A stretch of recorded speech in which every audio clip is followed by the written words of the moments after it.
Well, thank you for the compliments. First of all, Steve, very nice. It's a very big question and not an easy one. People study for their entire lives,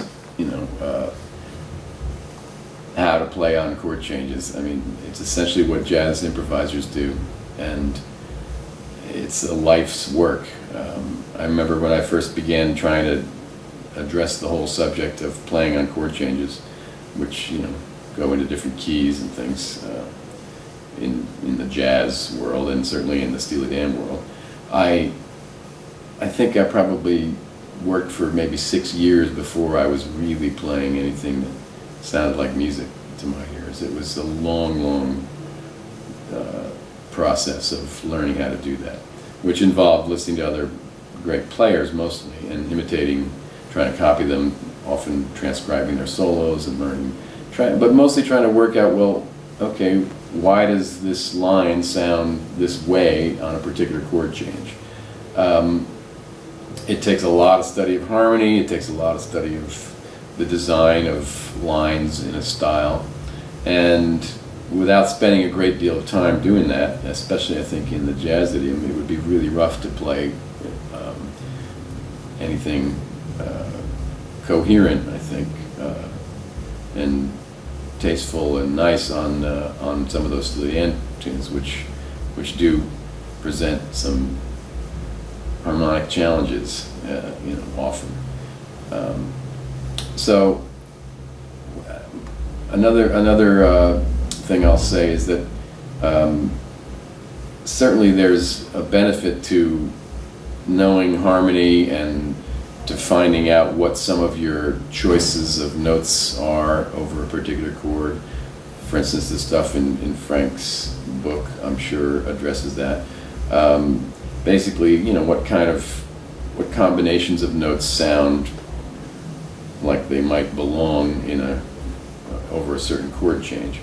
But I find that I get better results myself by getting into the details of every particular song, and finding out what the challenges of that particular bunch of chords at that tempo with that sound present.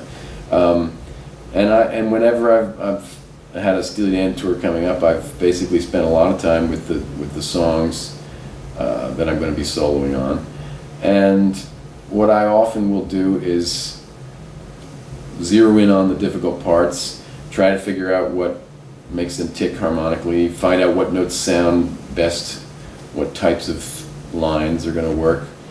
And I guess another thing I've often done when I haven't been satisfied with my improvising on a song is do an exercise many times over, and which is basically the simple idea of composing what I wish I could improvise on that song. Sometimes the song is simple enough where I can just wing it and go for it, and over time on a tour I'm satisfied that I'm finding cool things to play and interesting places to go. But some of those tunes are so challenging that I've found it's necessary to work harder at preparing.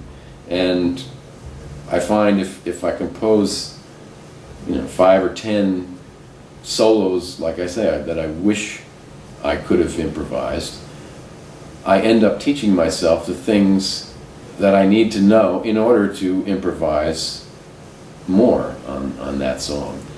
But I find it's, a lot of times the song is really unique, and it isn't just about chord scale relationships, and it isn't just about lines that you've memorized. Sometimes there are unique challenges that a song presents, and what I've tried to do is find strategies that are different for each song, which will kind of allow me to improvise. But if I've done enough study, I have a